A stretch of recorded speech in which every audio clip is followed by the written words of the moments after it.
세상 모든 사람들이 부자가 되는 그날까지. 안녕하세요, 철TV 철입니다. 반갑습니다.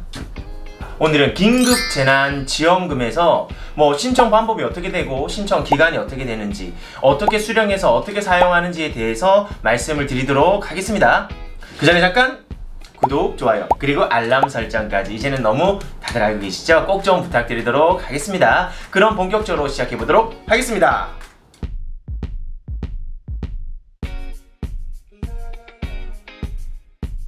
우선 이제 긴급재난지원금이 어떤 건지 좀 알아봐야 되겠죠. 일단 우리 정부에서 우리 코로나19 때문에 아무래도 경제적으로 좀 많이 힘들었던 우리 국민들의 생활 안정과 경제적인 지원을 토대로 아무래도 조금 한시적으로 지원하는 제도다라고 보시면 될 것 같은데요. 이 처음에 말이 나왔을 때는 우리 소득 하위 70%만 주겠다 막 이래서 말이 많았는데요. 지금은 결론적인 것은 어쨌든 소득, 재산 이런 거 상관없이 전 국민에게 모두 다 주겠다라고 합의가 나왔습니다. 자, 일단은 궁금한 게 그러면 내가 얼마 정도 받을 수 있는지 이게 좀 궁금하시잖아요. 일단 지원 금액에 대해서 말씀을 드릴 텐데요. 1인 가구는 40만원, 2인은 60만원, 3인은 80만원, 4인 가구 이상은 100만원까지 지원을 받을 수가 있습니다. 다만 기존에 일부 경기도민 같은 경우에는 1인당 10만원까지 지원을 했었잖아요. 자, 그런 경우에는 실제로 여기서 다 받는 게 아니라 일부 차감이 되고 받는다고 합니다. 이게 어떻게 계산이 되는지 좀 예를 들어서 말씀드릴게요. 우리가 기본적으로 1인 가구에 40만원까지 지원을 받습니다. 여기서 지방자치단체에서 추가적으로 내는 게 20%, 즉 40만원 중에서 20%를 차감한 8만원이 차감이 되겠죠. 그럼 결국은 40만원을 받는 게 아니라 32만원을 받게 되니까 이 부분을 꼭 좀 참고하시면 좋을 것 같습니다. 자, 어찌됐든 공짜로 이렇게 돈을 주니까 사실 너무 좋잖아요. 자, 그런데 일단 신청 기간이 있습니다. 신청 기간 내에 꼭 좀 신청을 하셔야 되는데요. 신청 기간은 5월 4일부터 시작이 되는데요. 이 5월 4일부터 신청하는 거는 긴급재난 가구 270만 가구라고 하는데요.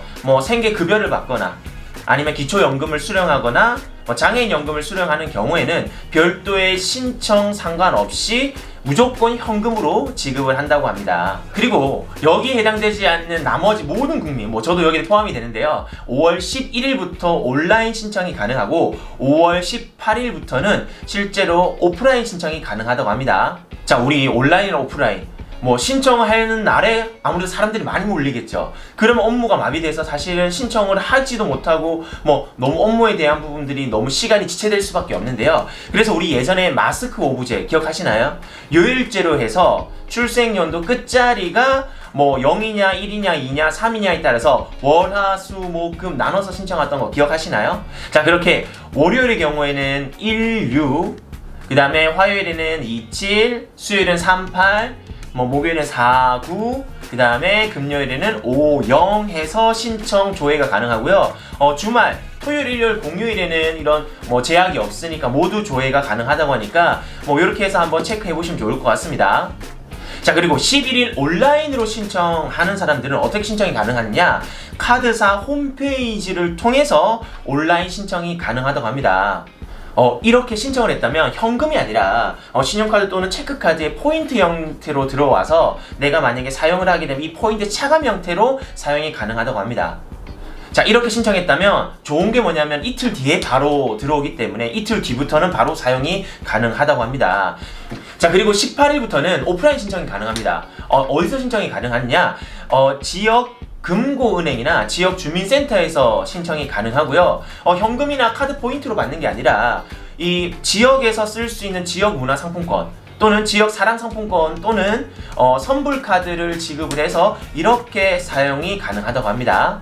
자, 여기서 중요한 거는 가족들 중에서 누구나가 사실 신청하면 좋겠지만 그렇지 않고 세대주 본인 명의의 신용카드로만 신청이 가능하다는 점, 요걸 좀 명심하시면 좋을 것 같고요. 자, 오프라인도 세대주 본인 신청이 원칙이지만 위임장을 첨부했을 시에는 세대원 중에서 대리 신청이 가능하다고 하니까 혹시라도 내가 시간이 안 되거나 하는 경우에는 위임장을 첨부해서 세대원에게 부탁을 해서 신청을 할 수 있도록 하면 되겠죠. 그런데 여기서 이제 또 중요한 부분들이 우리가 전 국민 다 준다고 했잖아요.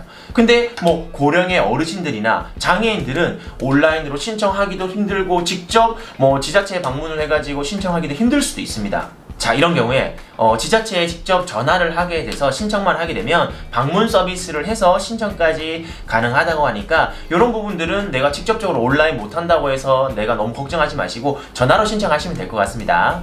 이렇게 신청을 해서 카드 포인트 또는 뭐 직불 카드 또는 뭐 여러가지 상품권 등을 받았잖아요. 자, 그런데 이거를 어디다 이제 사용할 수 있는지 이게 중요한데요. 아무래도 코로나19 생활 안정 때문에 우리가 이걸 전 국민에게 지원을 하다 보니까 조금 사용처에 대한 제약이 있습니다. 대형마트, 그리고 온라인 쇼핑몰, 그리고 유흥업소는 당연히 안 되겠죠. 그리고 이 사용처에 대한 부분들도 내가 현재 주거 중인 광역 지자체에서만 사용이 가능하다고 합니다. 또한 사용 날짜가 8월 31일까지니까요. 꼭 이 기간 내에 사용을 하시면 좋을 것 같고요. 자, 여기서 중요한 거는 만약에 이 기간 내에 다 쓰지 않거나 신청을 따로 하지 않는 경우에는 자발적 기부가 된다고 합니다. 이렇게 자발적 기부하실 분들은 그냥 저한테 기부를 좀 하시면 좋을 것 같은데 죄송합니다. 마지막으로 가구 원수에 대한 부분들이나 내가 신청 조회에 대한 부분들, 요거는 긴급재난지원금에 대한 홈페이지에서 조회가 가능한데요. 자, 검색창에 긴급재난지원금이라고 치면 첫 번째에 바로 사이트가 뜹니다. 거기에 들어가서 실제로 조회가 가능한데요. 이 조회도 혼잡을 막기 위해서 오부제를 시행을 한다고 하니까 내가 언제 조회 신청이 가능한지 이걸 꼭 좀 체크하시면 좋을 것 같고요. 일단 우리가 가구수에 따라서 금액을 좀 달리준다고 했잖아요. 이 가구수는 실제로 주민등록상 기준으로 하지만 주민등록상 다른 가구라 하더라도 건강보험 기준으로 피부양자로 등재가 되어 있는 뭐 배우자나 자녀에 대한 부분들도 한 가구로 본다라고 보시면 될 것 같은데요. 예를 들어서 대학생 자녀가 부모와 따로 사는 경우도 있죠. 이런 경우에도 피부양자가 등재가 되어 있으면 한 가구로 보고요. 또는 성인 가구가 따로 살고 있는 노부부를 경제적으로 부양하는 경우에도 한 가구로 본다고 하니까 이 한 가구에 대한 부분들이 내가 대상이 되는지 꼭 좀 조회를 해보시면 좋을 것 같고요. 이는 올해 3월 29일까지 그 이전에 뭐 피부양자로 등재된 경우에 해당이 된다고 하니까 그 이후에 혹시라도 등재가 됐다고 하면은 가구수에 포함이 안 될 수 있으니 꼭 좀 체크하시면 좋을 것 같습니다. 자, 어찌됐든 긴급재난지원금, 모든 국민에게 지급을 하다 보니까 뭐 형평성에 대한 문제도 없기 때문에 사실 내가 신청할 수 있는 기간 내에 적절하게 신청해서 좀 잘 활용한다고 하면 지금 코로나19 때문에 많이 힘드신 분들에게 조금이나마 도움이 되지 않나 생각이 됩니다. 오늘 내용이 조금이라도 유익했다 생각되시면 구독, 좋아요, 그리고 알람 설정까지 꼭 좀 부탁드리도록 하겠습니다. 그럼 다음 시간에 뵙겠습니다. 안녕히 계세요.